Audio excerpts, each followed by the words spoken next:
Dengan mempelajari Sirah Nabawiyah, maka makin menambah kecintaan kepadanya. Semoga yang subscribe juga dimudahkan jalannya menuju surga. Silahkan tekan tombol like supaya postingan ini semakin tersebar. Dan tulis doa serta hajat pemirsa di kolom komentar. Semoga semakin banyak yang mengaminkan, maka semakin cepat terkabul. Nabi Sulaiman alaihi salam adalah manusia terkaya sepanjang sejarah kehidupan manusia di muka bumi. Dalam beberapa kitab suci seperti Al-Quran, Alkitab, dan Injil, Nabi Sulaiman alaihi salam dijelaskan sebagai manusia terkaya yang pernah hidup di muka bumi. Tidak ada satupun manusia yang bisa mengalahkan total kekayaannya hingga hari kiamat tiba. Para arkeolog telah menemukan situs peninggalan sejarah Islam yang mengungkap total kekayaan Nabi Sulaiman alaihi salam. Erez bin Yosef, seorang profesor sekaligus peneliti, ia menyatakan bahwa 3.000 tahun yang lalu Nabi Sulaiman alaihi salam diperkirakan memiliki kekayaan senilai 2,2 triliun US dollar. Dan apabila dikonversikan dengan nilai mata uang dolar hari ini, jika dirupiahkan, maka nilainya setara dengan 32.891.870 triliun rupiah. Profesor itu juga menjelaskan bahwa kekayaan Nabi Sulaiman alaihi salam berasal dari dua sumber, yakni istana kerajaan dan tambang tembaga. Nilai itu berkali-kali lipat lebih banyak dari total kekayaan negara Indonesia yang hanya mencapai 11.454 triliun per 30 Desember 2021. Nabi Sulaiman alaihi salam memiliki beberapa mukjizat. Di antaranya adalah dapat berbicara dengan bahasa binatang. Beliau dapat memerintah mereka untuk melakukan sesuatu. Beliau juga dapat mengendalikan besar kecilnya tekanan angin dan dapat mengatur ke arah mana angin akan berhembus.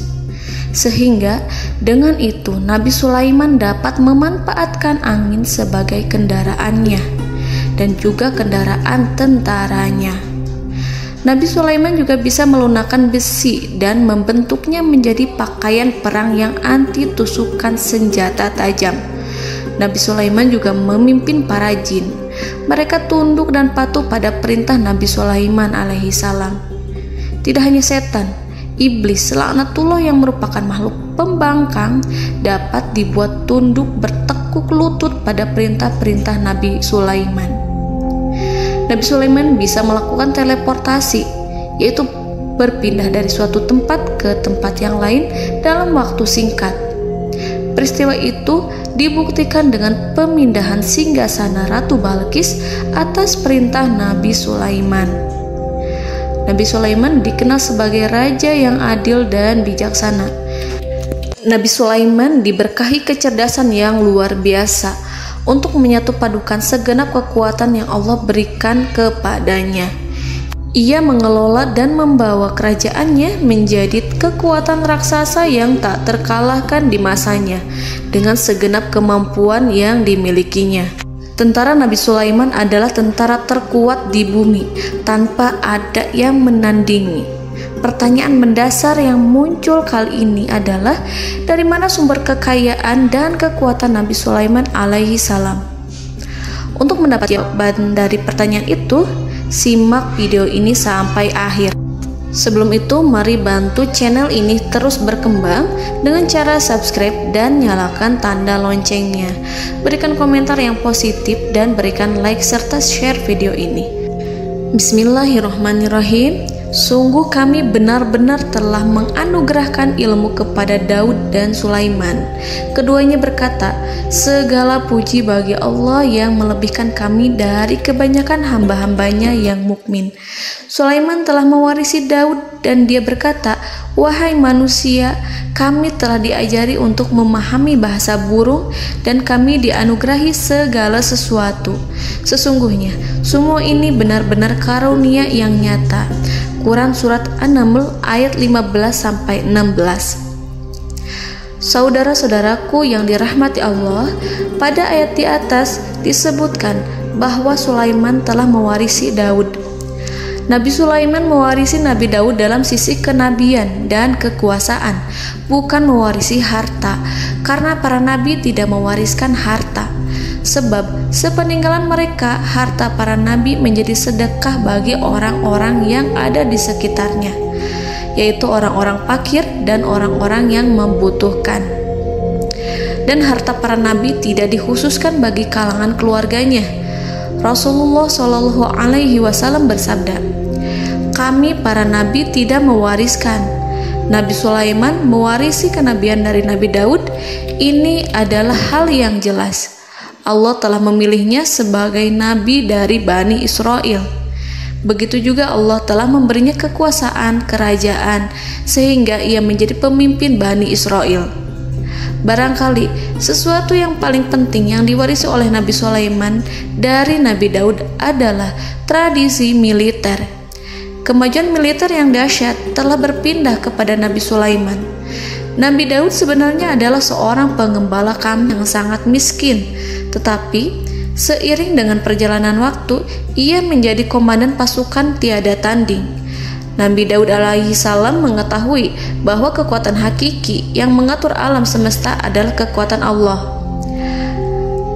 Ketika Nabi Daud mengelurkan tangannya dan memegang potongan batu, lalu beliau melemparkannya dengan ketepel ke arah Jalut, kepala Jalut retak dan ambruk menghantam tanah. Ini sebagai bentuk demonstrasi kekuatan darinya. Kehadiran Nabi Daud mengubah pasukan Bani Israel, di mana mereka sebelumnya lari jika berhadapan dengan musuh. Maka kini keberadaan mereka mulai diperhitungkan di masa hidupnya. Nabi Daud mengalami peperangan yang sangat banyak, tapi Al-Quran tidak menceritakan secara terperinci. Hal itu dikarenakan karena Al-Quran adalah kitab dakwah di jalan Allah, bukan kitab sejarah. Al-Quran hanya menceritakan di dalam Al-Quran surat Shad ayat 20, "Dan kami kuatkan kerajaannya, kerajaan Daud." Ayat tersebut berarti bahwa Nabi Daud belum terkalahkan dalam peperangan yang diikutinya. Di samping dukungan yang Allah berikan kepadanya, juga pasukan dan rakyatnya, di mana mereka adalah orang-orang yang bertauhid, menyerahkan diri kepada Allah.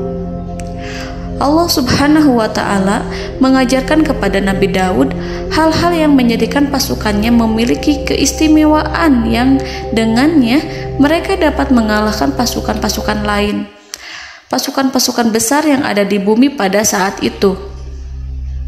Allah Subhanahu wa Ta'ala berfirman dalam surat Saba ayat 10, "Dan kami telah melunakkan besi untuknya."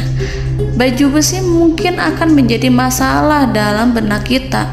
Ketika orang-orang yang berperang, baju besi cukup mengganggu gerakan mereka. Kita bisa membayangkan ketika ada dua orang berperang, salah satu dapat bergerak bebas, sementara yang lainnya tidak leluasa bergerak karena tertahan dengan pakaiannya. Namun, dengan kekuasaan Allah, Nabi Daud dapat melunakkan besi dan membuat baju besi yang ringan, yang mudah untuk digunakan. Ini adalah kemajuan penting yang Allah berikan kepada Nabi Daud dan tentaranya. Kemajuan itu kemudian diajarkan, diwariskan dan dimiliki oleh Nabi Sulaiman alaihi salam. Nabi Sulaiman memiliki pasukan dahsyat yang melebihi pasukan manapun di bumi saat itu, atau bahkan mungkin saat ini. Bahkan Allah menambahkan karunia-Nya kepada Nabi Sulaiman yang disebutkan dalam Al-Quran surat An-Naml ayat 16. Dan Sulaiman telah mewarisi Daud, dan dia berkata, "Wahai manusia, kami telah diberi pengertian tentang suara burung, dan kami diberi segala sesuatu. Sesungguhnya ini benar-benar suatu karunia yang nyata." Saudara-saudaraku yang dirahmati Allah, pada suatu hari Nabi Sulaiman alaihi salam menengadahkan tangannya dan berdoa kepada Allah Subhanahu wa ta'ala. Antara hati Nabi dan Allah tidak ada penghalang, tidak ada jarak, tidak ada sekatan waktu, tidak ada satupun dari para nabi yang berdoa kepada Allah kecuali doanya pasti dikabulkan. Doa Nabi Sulaiman alaihi salam direkam dalam Al-Quran surat Shad ayat 35. Nabi Sulaiman berkata, "Ya Tuhanku, ampunilah aku, anugerahkanlah kepadaku kerajaan yang tidak dimiliki oleh seorang pun sesudahku." Nabi Sulaiman menginginkan dari Allah sesuatu kerajaan yang belum pernah diperoleh oleh siapapun setelahnya. Allah Subhanahu wa ta'ala mengabulkan doa Nabi Sulaiman dan memberinya kerajaan tersebut. Nabi Sulaiman mewarisi kekuasaan, kenabian, hikmah ilmu dari Nabi Daud alaihi salam. Orang-orang menyebut Nabi Sulaiman Al-Hakim, Sulaiman yang bijaksana. Kebijaksanaan Nabi Sulaiman tidak terbatas pada keadilannya di tengah-tengah manusia dan juga kasih sayangnya kepada mereka.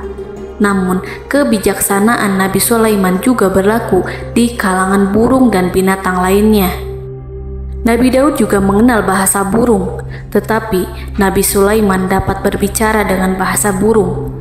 Bahkan, ia dapat menggantikannya sebagai pembantunya.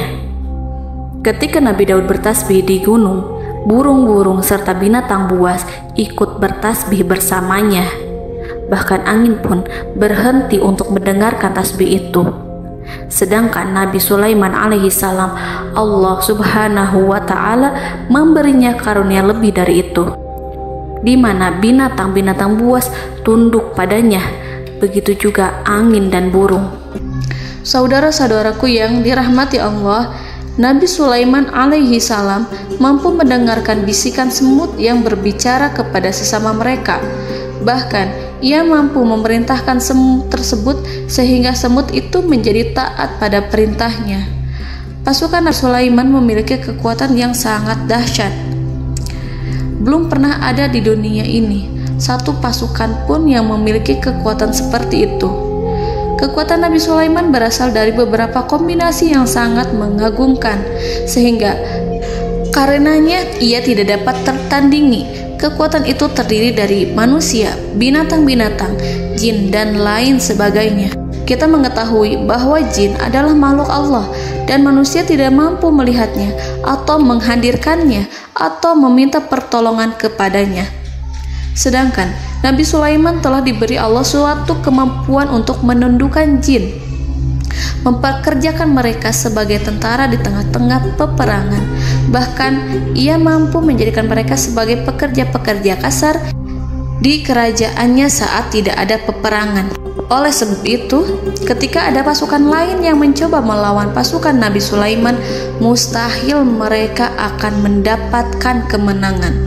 Bahkan pasukan Nabi Sulaiman diperkuat oleh pasukan burung. Burung di pasukan Nabi Sulaiman memerankan tugas penting, yaitu menjadi agen intelijen.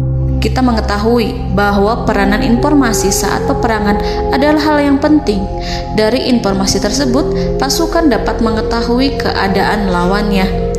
Demikianlah peranan burung pada pasukan Sulaiman. Ia terbang di tengah-tengah musuh. Kemudian, ia kembali kepada Nabi Sulaiman untuk menyampaikan berita tentang keadaan lawannya. Di samping jin dan burung, Allah juga menundukkan angin untuk Nabi Sulaiman. Nabi Sulaiman dapat memerintahkan angin dan ia mampu untuk menaiki angin tersebut. Dalam Al-Quran surat Shad ayat 36-40, Allah Subhanahu wa ta'ala berfirman, "Kami tundukkan kepada angin yang berhembus dengan baik menurut kemana saja yang dikehendaki Sulaiman. Dan kami tundukkan pula kepadanya setan-setan, semuanya ahli bangunan dan penyelam, dan setan yang lain yang terikat dalam belenggu. Inilah anugerah kami, maka berikanlah kepada orang lain atau tahanlah untuk dirimu tanpa perhitungan, dan sesungguhnya dia mempunyai kedudukan yang dekat pada sisi kami dan tempat kembali yang baik." Saudara-saudaraku yang dirahmati Allah, Allah Subhanahu wa Ta'ala juga memberikan kemampuan yang tak seorang pun dari para nabi mendapatkannya, yaitu kemampuan untuk memerintah setan. Setan adalah salah satu bagian dari jin. Ia adalah kelompok yang celaka dari bangsa jin. Kelompok ini sebenarnya tidak mampu dikuasai oleh manusia. Bahkan jin yang soleh tidak dapat mengatur setan. Adapun Nabi Sulaiman, Allah telah memberinya kekuasaan untuk menundukkan setan dan mempekerjakannya, bahkan mengikatnya dengan rantai serta menghukumnya jika ia menentang pada perintahnya. Setan membangun untuk Sulaiman istana-istana, patung-patung dan alat-alat perang. Bahkan setan-setan itu menyelam ke dasar lautan untuk mengeluarkan permata dan yakut untuk Sulaiman. Jika di antara setan yang menentang perintahnya, maka Nabi Sulaiman alaihi salam mengikatnya dengan rantai. Ini semua menunjukkan kekayaan Nabi Sulaiman dan kekuasaannya, di mana ia mampu mengatur banyak makhluk di bumi ini. Tentu saja, kemampuan itu semua adalah atas izin dari Allah Subhanahu wa Ta'ala sebagai mukjizat darinya. Allah Subhanahu wa Ta'ala berfirman dalam Al-Quran surat Saba ayat 12, dan sebagian dari jin adalah yang bekerja di hadapannya di bawah kekuasaannya dengan izin Tuhannya, dan siapa yang menyimpang di antara mereka dari perintah kami, maka kami rasakan kepadanya azab neraka yang apinya menyala-nyala. Para jin itu membuat untuk Sulaiman apa yang dikehendakinya, dari gedung-gedung yang tinggi, patung-patung, dan piring-piring yang besarnya seperti kolam, atau periuk yang tetap berada di atas tungku. Saudara-saudaraku yang dirahmati Allah, Nabi Sulaiman yang bijaksana adalah penguasa yang tak tertandingi di muka bumi. Meskipun memperoleh nikmat-nikmat khusus yang agung itu yang Allah berikan kepada Sulaiman, beliau tetap menunjukkan dirinya sebagai manusia yang paling banyak berzikir kepada Allah dan manusia yang paling banyak bersyukur di zamannya. Saudara-saudaraku yang dirahmati Allah, sebagaimana Allah Subhanahu wa Ta'ala memberikan nikmat kepada ayahnya Nabi Daud alaihi salam, di mana ia mampu melunakkan besi, dan Allah mengajarinya bagaimana cara mencairkan besi, maka Nabi Sulaiman alaihi salam dapat memanfaatkan tembaga yang cair untuk peperangan. Dan juga di saat perdamaian, pada saat peperangan, beliau mencampur tembaga dengan besi dan menjadikannya perunggu. Mereka menggunakan senjata-senjata perunggu dalam peperangan seperti pedang, baju besi, dan juga pisau. Senjata-senjata ini adalah senjata yang paling kuat pada saat itu. Sedangkan di saat damai, tembaga digunakan untuk membuat bangunan, perhiasan, dan sebagainya. Meskipun Nabi Sulaiman mendapatkan nikmat yang besar dan karunia yang khusus, Allah Subhanahu wa Ta'ala mengujinya dengan suatu ujian yang dahsyat.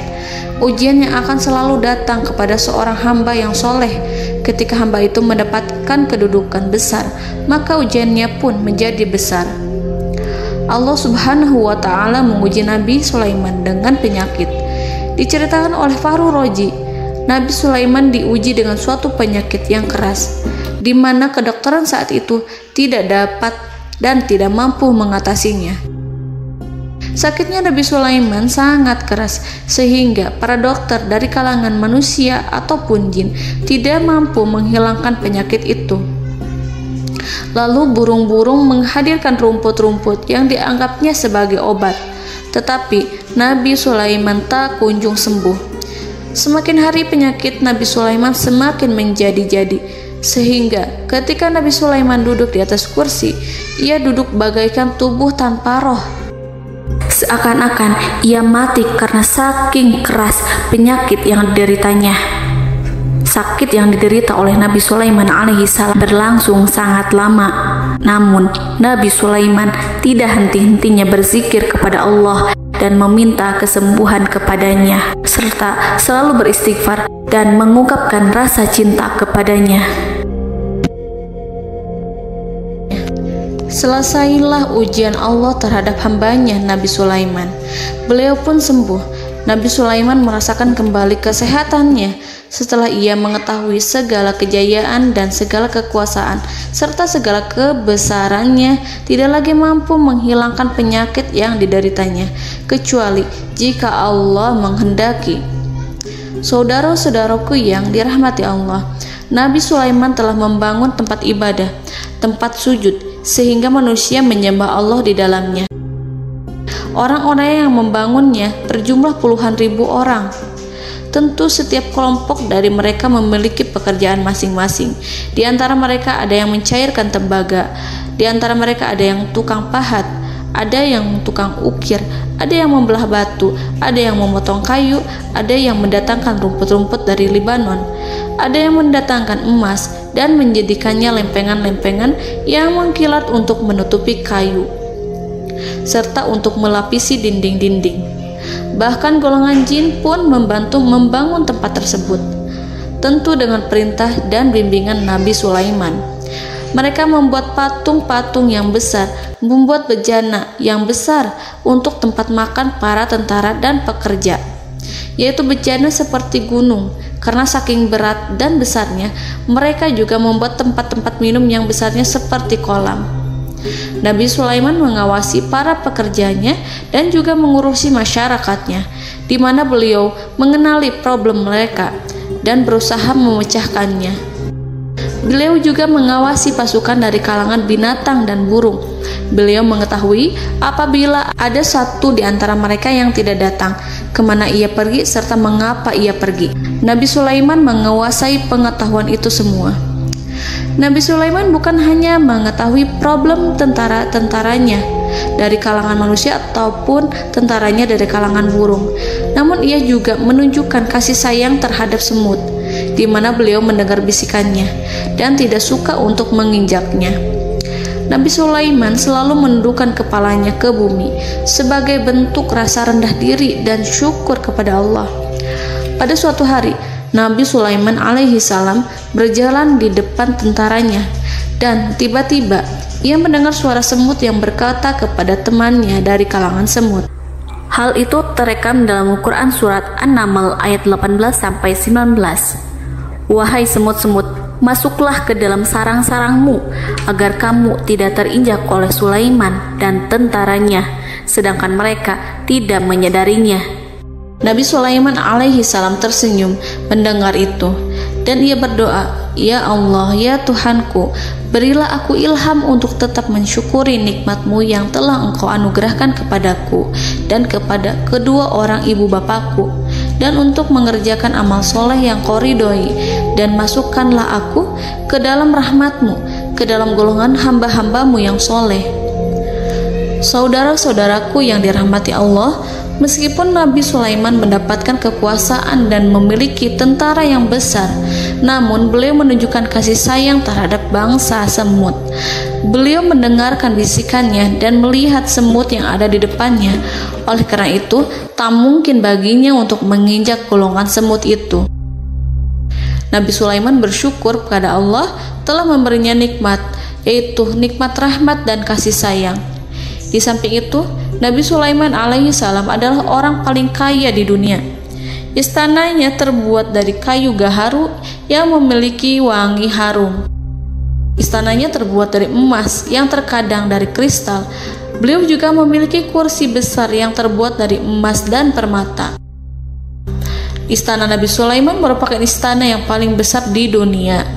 Nabi Sulaiman menggunakan pakaian dari emas dan permata. Meskipun demikian, Nabi Sulaiman tetap menunjukkan sebagai hamba yang berserah diri dan rendah diri di hadapan Allah Subhanahu wa Ta'ala.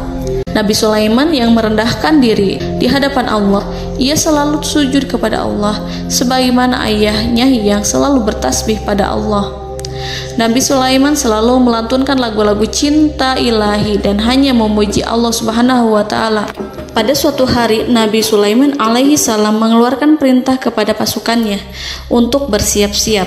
Kemudian, Nabi Sulaiman keluar dan memeriksa pasukannya satu demi satu. Kelompok yang pertama adalah kelompok manusia. Nabi Sulaiman memperhatikan kesiapan mereka. Lalu Nabi Sulaiman mengeluarkan perintah-perintah kepada mereka. Kemudian Nabi Sulaiman memeriksa kelompok jin dan menyampaikan perintahnya kepada mereka. Beliau memenjarakan jin yang tampak bermalas-malasan saat bekerja. Lalu beliau memeriksa binatang dan berkata kepada mereka, apakah mereka sudah makan dengan baik? Apakah mereka tidur dengan nyenyak? Apakah ada yang mengadu pada mereka, misalkan karena penyediaan makanan yang tidak layak? Apakah ada di sana yang sakit dan lain sebagainya? Ketika Nabi Sulaiman merasa puas dengan semuanya, Nabi Sulaiman memasuki tenda tempat berkumpulnya para burung. Nabi Sulaiman alaihi salam kemudian memasuki tenda tersebut, mengamati keadaan di sekitarnya, sehingga beliau mengetahui bahwa ada satu burung yang tidak hadir, yaitu burung hudhud. Mengapa aku tidak melihat burung hudhud? Burung-burung yang lain tampak terdiam sebagai penghormatan, dan mereka mendengarkan apa yang akan dikatakan pemimpin mereka. Nabi Sulaiman mengarahkan pandangannya pada semua burung dan tidak menemukan burung hudhud di antara mereka.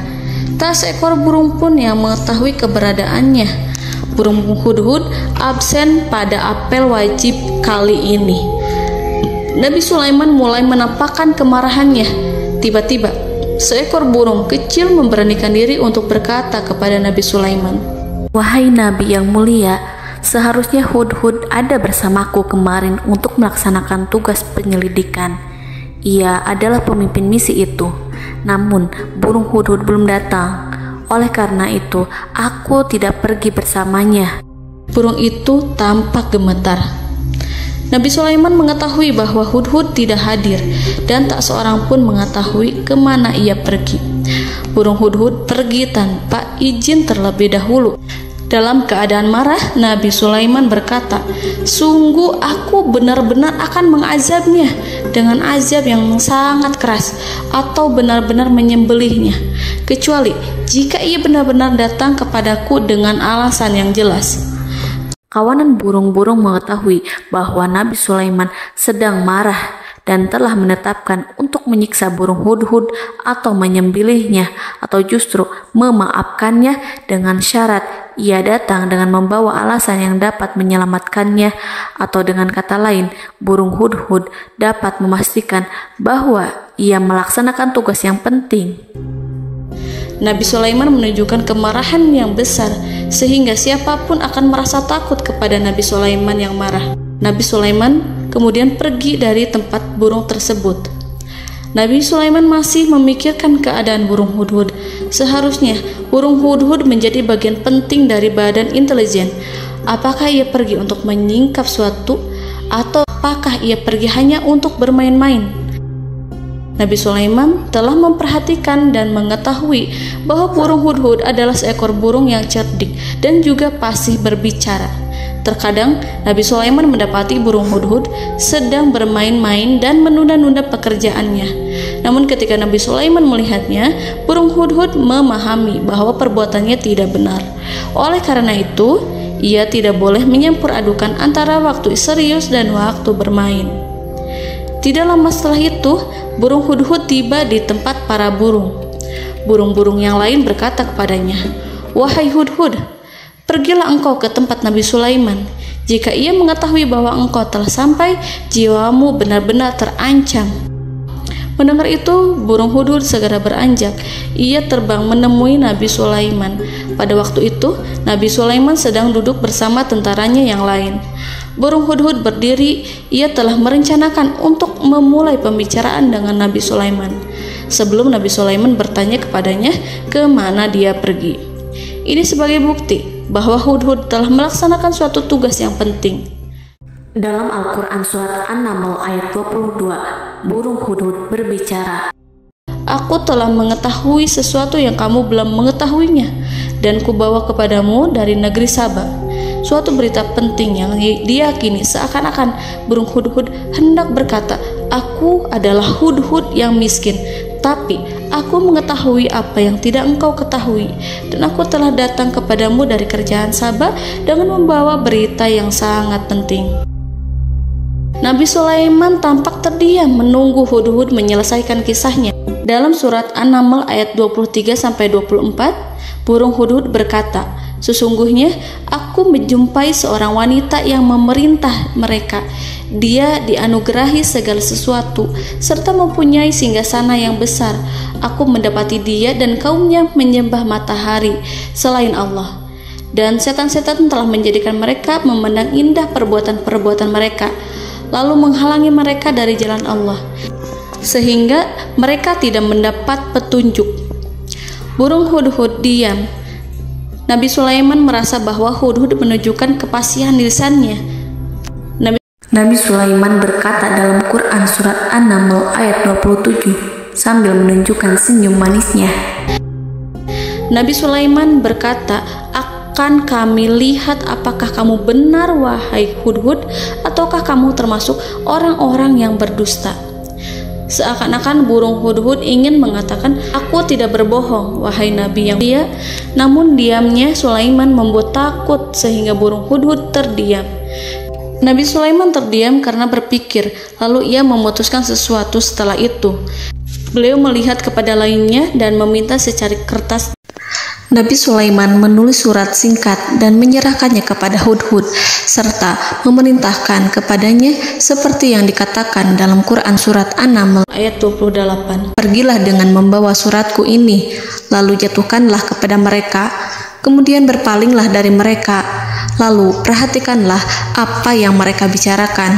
Al-Quranul Karim hanya menceritakan dalam Quran surat An-Naml bagaimana perginya hudhud dan bagaimana ia menyerahkan surat itu. Lalu Al-Quran langsung menyebut keadaan kerajaan Balqis yang saat itu sedang membaca surat di depan para pembesar kerajaan dan para menterinya.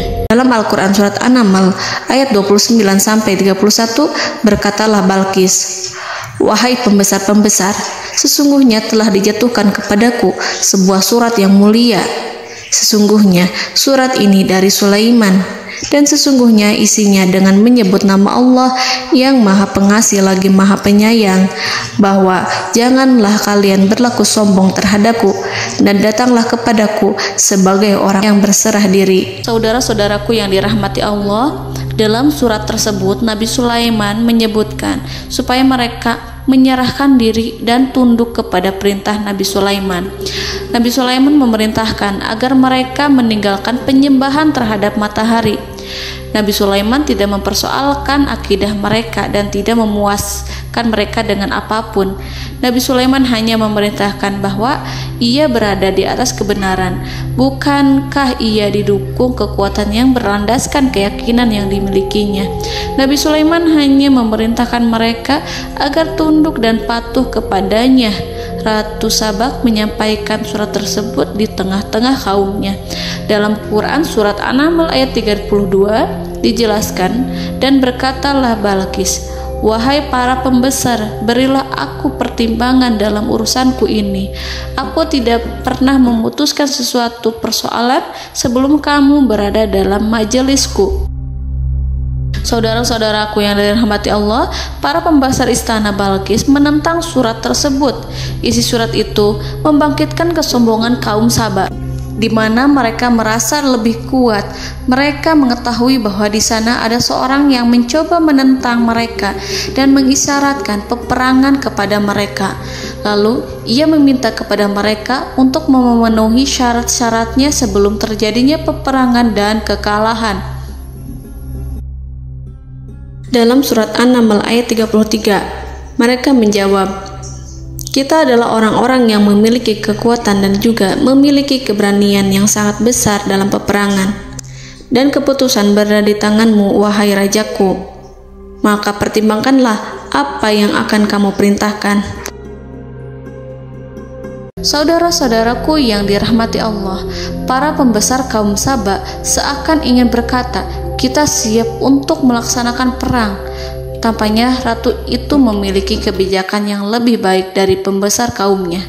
Surat Sulaiman itu membuatnya berpikir lebih jernih dan lebih berhati-hati. Ia berusaha sebisa mungkin menghindari peperangan. Ratu itu berpikir dalam tempo yang lama. Nama Sulaiman tidak diketahuinya dan ia pun belum pernah mendengarnya.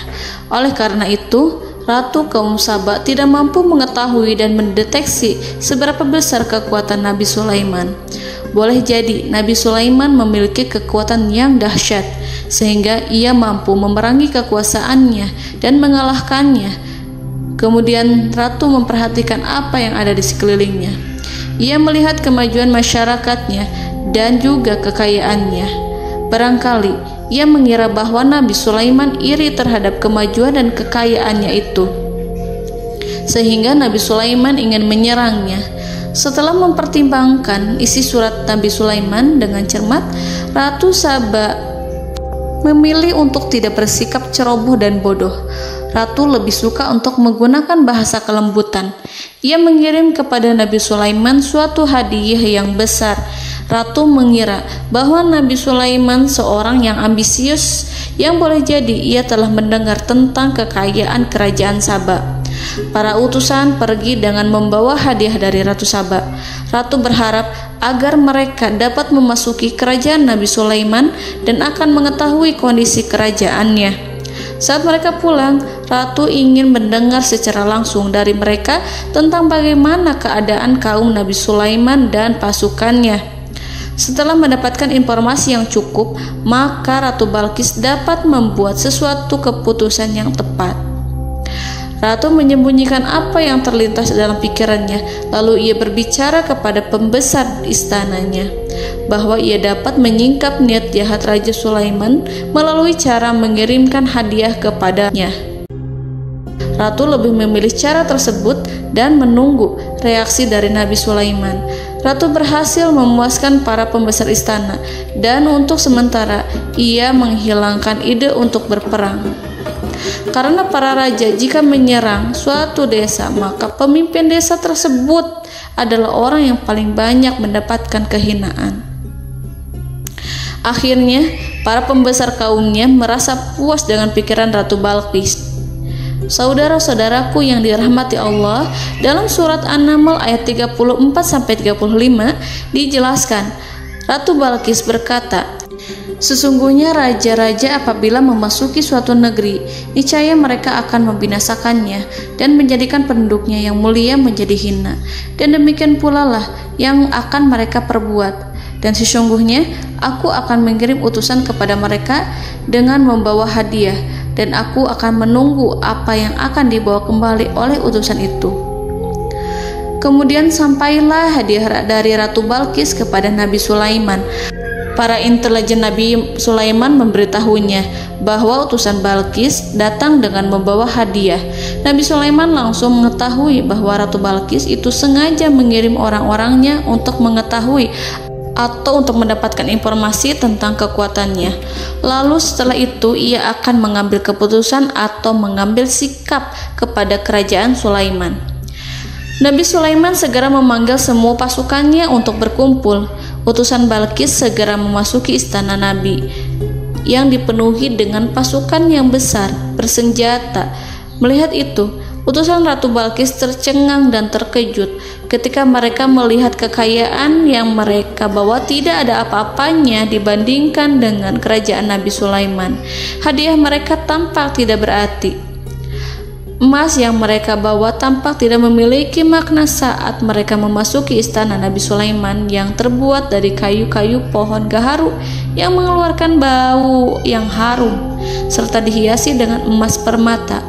Para utusan Ratu Balqis berdiri bersama Nabi Sulaiman dan menyaksikan bagaimana Nabi Sulaiman mengendalikan pasukannya. Kemudian mereka mulai berpikir tentang kekuatan dan kualitas pasukan Nabi Sulaiman. Betapa kagetnya mereka ketika melihat di tengah-tengah pasukan itu terdapat singa, burung, dan tentara dari kalangan manusia yang mampu terbang. Mereka pun sadar bahwa mereka di hadapan pasukan yang tiada tandingannya. Selesailah demonstrasi pasukan Nabi Sulaiman. Kemudian para utusan ratu dipersilahkan maju ke tempat hidangan makanan. Para utusan itu sangat terkejut ketika melihat berbagai macam makanan dari penjuru dunia ada di depannya. Dan di antara makanan itu terdapat pula makanan yang biasa ditemukan di negeri mereka.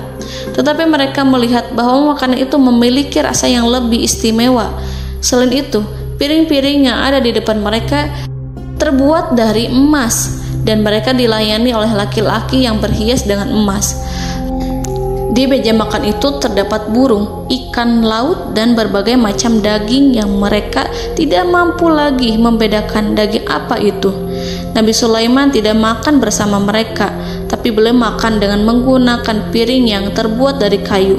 Beliau memakan roti yang kering yang dicampur dengan minyak. Inilah makanan yang dipilih Nabi Sulaiman. Makan bersama mereka dalam keadaan diam, mereka merasa kehadiran Nabi Sulaiman menciptakan suatu wibawa yang luar biasa. Selesai perjamuan itu, lalu dengan sangat malu mereka menyerahkan hadiah dari Ratu Balqis kepada Nabi Sulaiman. Hadiah itu berupa emas yang bagi mereka hadiah itu sangat bernilai tinggi. Tapi di sini hadiah itu tampak kecil di hadapan kekayaan Nabi Sulaiman yang sangat mengagumkan. Nabi Sulaiman memperhatikan hadiah dari Ratu Balqis itu dan berkata dalam Quran surat An-Naml ayat 36, "Maka apa yang diberikan Allah kepadaku lebih baik daripada apa yang diberikannya kepadamu, tetapi kamu merasa bangga dengan hadiahmu." Saudara-saudaraku, Raja Sulaiman menyingkap dengan kata-katanya yang singkat itu penolakannya terhadap hadiah mereka. Ia memberitahu utusan itu bahwa ia tidak menerima hadiah tersebut. Ia tidak merasa puas dengan hadiah itu. Yang membuatnya puas hanyalah, janganlah kalian berlaku sombong terhadapku dan datanglah kepadaku sebagai orang-orang yang berserah diri. Lalu Nabi Sulaiman berkata kepada mereka dengan pelan. Hal itu diabadikan dalam Al-Quran surat An-Naml ayat 37. "Kembalilah kepada mereka, sungguh kami akan mendatangi mereka dengan bala tentara yang mereka tidak kuasa melawannya. Dan pasti kami akan mengusir mereka dari negara itu, yaitu negeri Saba, dengan terhina. Dan mereka akan menjadi tawanan-tawanan yang hina." Saudara-saudaraku yang dirahmati Allah, Nabi Sulaiman kemudian meninggalkan para utusan ratu setelah terlebih dahulu mengancam mereka. Para utusan itu berharap agar Nabi Sulaiman mau menunggu kunjungan Ratu Balqis yang akan membawa misi perdamaian. Akhirnya, sampailah para utusan Ratu Balqis ke negeri Saba. Mereka segera menuju istana sang ratu. Mereka memberitahu bahwa negeri mereka ada di ujung tanduk. Mereka menceritakan kepada ratu tentang kekuatan Nabi Sulaiman dan tidak mungkin bagi mereka mampu melawannya. Mereka meyakinkan Ratu Balqis bahwa ia harus mengunjunginya dan melihat sendiri bagaimana kebesaran kerajaan Nabi Sulaiman. Kemudian Ratu Balqis menyiapkan dirinya untuk pergi menuju kerajaan Nabi Sulaiman. Nabi Sulaiman duduk di kursi kerajaan di tengah-tengah para pembesarnya dan para menterinya, serta para komandan pasukannya. Beliau berpikir tentang sosok Balqis. Nabi Sulaiman mengetahui bahwa Balqis menuju tempatnya. Balqis dikelilingi rasa takut. Nabi Sulaiman berpikir sejenak tentang bagaimana matahari disembah. Ia memikirkan bagaimana informasi yang diterima oleh intelijennya tentang kemajuan kerajaan Balqis dalam bidang kesenian dan ilmu pengetahuan. Nabi Sulaiman bertanya kepada dirinya sendiri, apakah kemajuan menjadi penghalang untuk mengetahui kebenaran? Apakah ratu itu senang dengan kekuatan yang dicapainya? Dan ia membayangkan bahwa kekuatannya adalah segalanya. Dengan kemajuan yang dimilikinya, Nabi Sulaiman ingin membuat kejutan agar ratu mengetahui bahwa Islam yang diyakini oleh Nabi Sulaiman adalah satu-satunya yang mampu mendatangkan kemajuan dan kekuatan yang hakiki, sehingga ia dapat membandingkan antara keyakinannya dalam menyembah matahari beserta kemajuan yang dicapainya dengan keyakinan Nabi Sulaiman beserta kemajuan yang diraihnya. Saudara-saudaraku yang dirahmati Allah, para mata-mata Nabi Sulaiman telah memberitahunya bahwa hal yang sangat disegani dan dikagumi oleh kaum Balqis adalah kerajaan Saba, yaitu singgasana Ratu Balqis. Singgasana itu terbuat dari emas dan batu delima. Singgasana tersebut dijaga oleh penjaga yang sangat disiplin, di mana mereka tidak pernah lalai sedikit pun. Oleh karena itu, sangat tepat apabila Nabi Sulaiman menghadirkan singgasananya di sini, di kerajaannya. sehingga ketika ratu tiba, maka ia dapat duduk di atasnya. Nabi Sulaiman ingin membuat kejutan kepadanya dan menunjukkan bahwa kemampuannya tersebut yang berlandaskan pada keislaman. Nabi Sulaiman melakukan yang demikian itu dengan harapan agar si ratu tunduk kepadanya. Ide itu terlintas dalam diri Nabi Sulaiman. Lalu ia mengangkat kepalanya dan menoleh kepada anak buahnya. Hal itu diabadikan dalam Quran Surat An-Naml ayat 38. Wahai para pembesar, siapakah di antara kamu sekalian yang sanggup membawa singgasananya kepadaku sebelum mereka datang kepadaku sebagai orang-orang yang berserah diri? Saudara-saudaraku, perhatikanlah ungkapan pikiran Nabi Sulaiman tersebut. Semua pemikirannya berkisar tentang keislaman para penyembah matahari, tentang bagaimana beliau dapat memberikan petunjuk kepada mereka di jalan Allah. Yang pertama menjawab pertanyaan Nabi Sulaiman adalah jin Ifrit. Dalam Quran Surat An-Naml ayat 39, berkatalah Ifrit yang cerdik dari golongan jin, "Aku akan datang kepadamu dengan membawa singgasana itu sebelum kamu berdiri dari tempat dudukmu. Sesungguhnya aku benar-benar kuat untuk membawanya, lagi dapat dipercaya." Nabi Sulaiman berdiri dari tempat duduknya. Setelah 1 jam atau 2 jam, jin itu berjanji kepadanya untuk menghadirkan singgasana Balkis. Sebelum itu, istana Nabi Sulaiman di Palestina, sedangkan istana Balkis terletak di Yaman.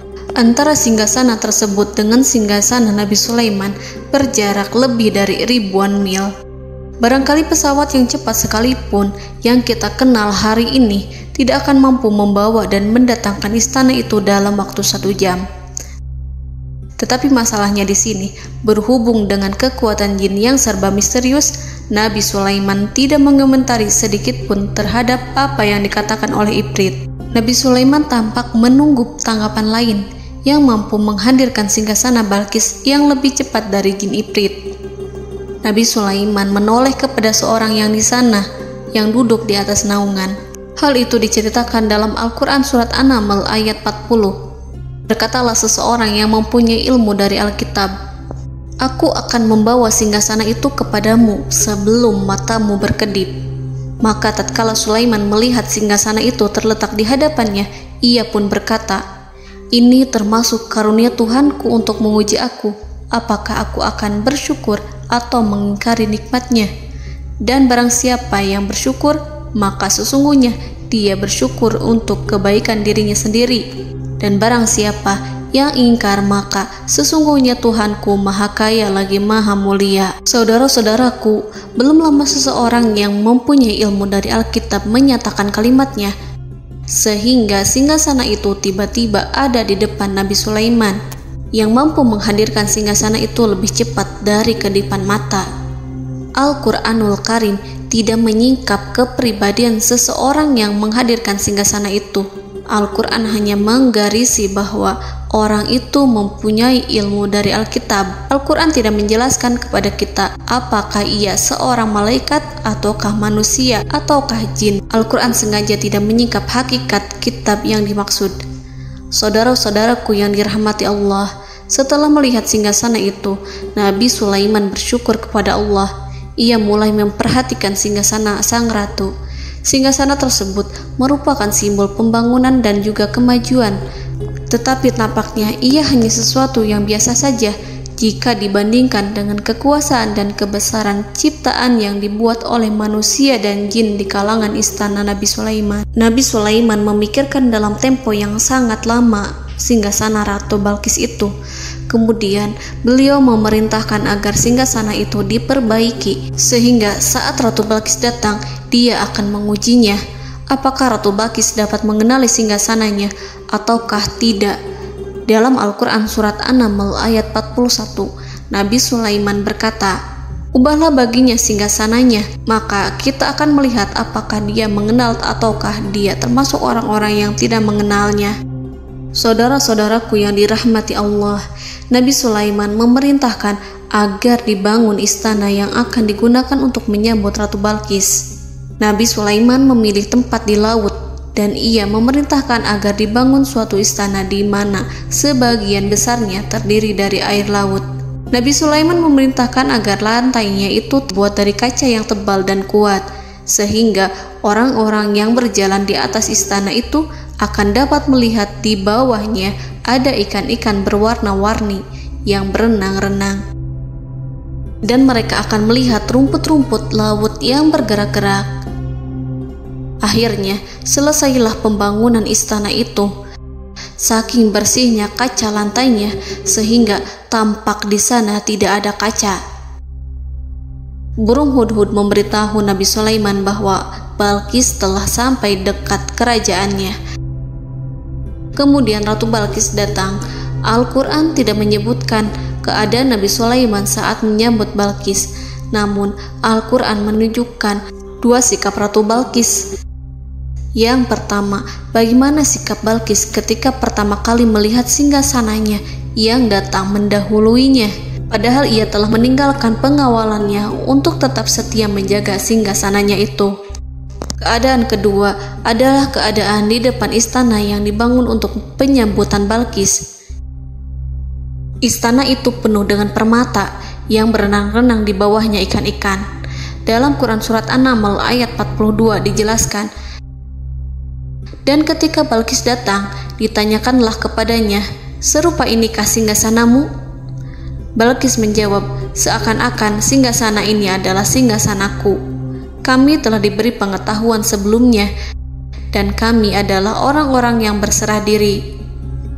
Saudara-saudaraku, pada dialek di atas, Balqis melihat singgasananya dan ia tercengang saat mengetahui bahwa itu adalah singgasana miliknya. Namun kemudian ia mulai ragu karena melihat tidak sepenuhnya itu singgasana miliknya. Jika itu benar-benar miliknya, lalu bagaimana ia datang mendahuluinya? Dan bila bukan singgasananya, maka bagaimana Sulaiman dapat meniru sepersis dan seteliti itu? Padahal Sulaiman tidak pernah sekalipun ke kerajaannya. Nabi Sulaiman berkata saat melihat Balqis mengamati singgasananya, "Apakah ini singgasanamu?" Balqis terlihat sangat kebingungan, namun setelah itu ia menjawab, "Sepertinya benar." Nabi Sulaiman berkata, "Kami telah diberi ilmu sebelumnya dan kami sebagai orang-orang muslim." Saudaraku yang dirahmati Allah, melalui pertanyaan Nabi Sulaiman ingin mengisyaratkan kepada Balqis agar ia membandingkan antara keyakinannya beserta ilmu yang dicapainya dengan keyakinan Nabi Sulaiman yang muslim beserta pengetahuan yang telah diraihnya. Penyembahan terhadap matahari dan pencapaian ilmu yang dicapai oleh Ratu Balqis tanpa tidak ada apa-apanya dibandingkan dengan ilmu Nabi Sulaiman dan keislaman. Nabi Sulaiman telah mendahuluinya dalam bidang ilmu karena keislamannya.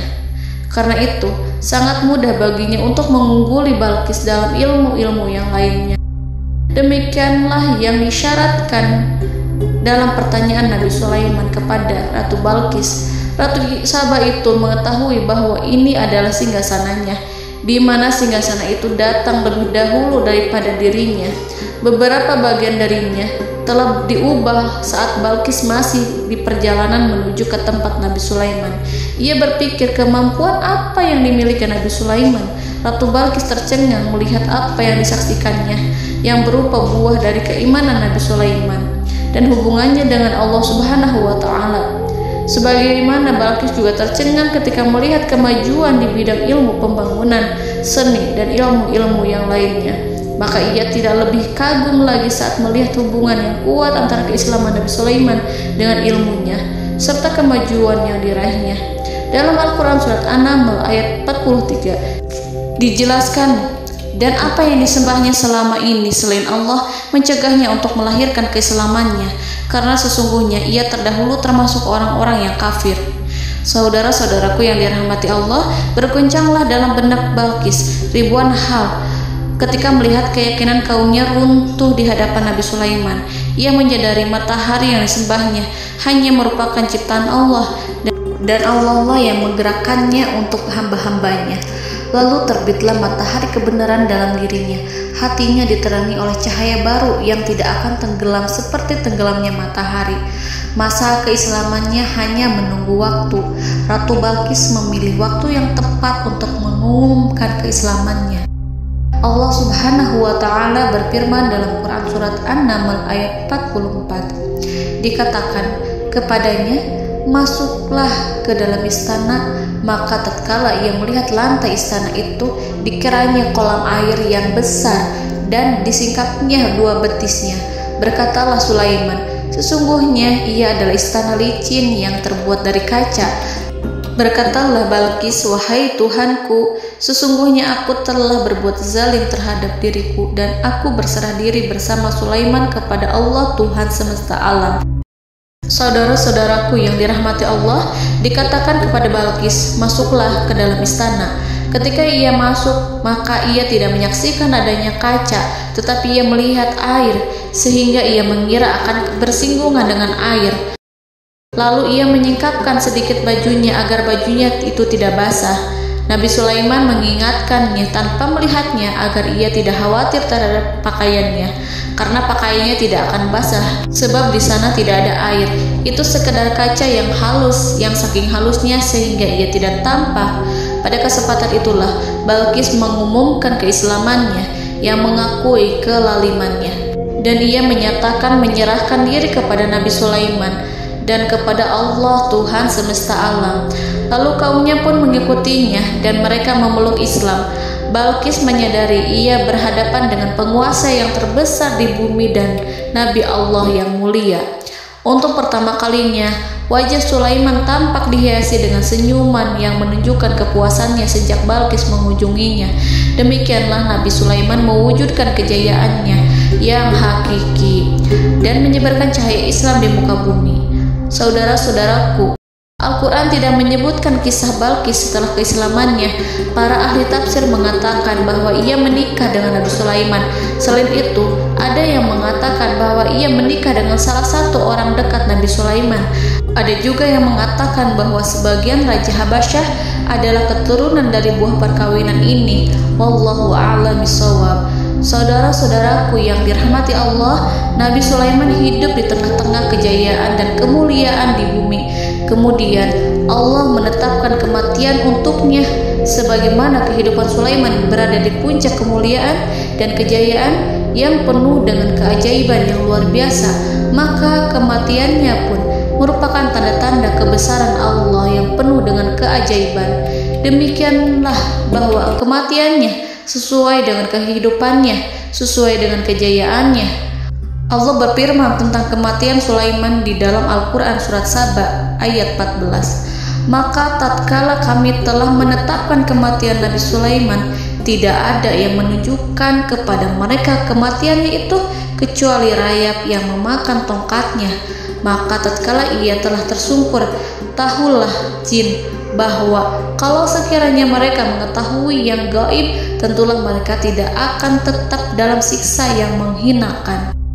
Saudara-saudaraku, kemampuan Nabi Sulaiman untuk menundukkan jin dan mempekerjakan mereka serta hubungan mereka dengan semua itu menimbulkan fitnah di tengah-tengah manusia dalam hal tertentu.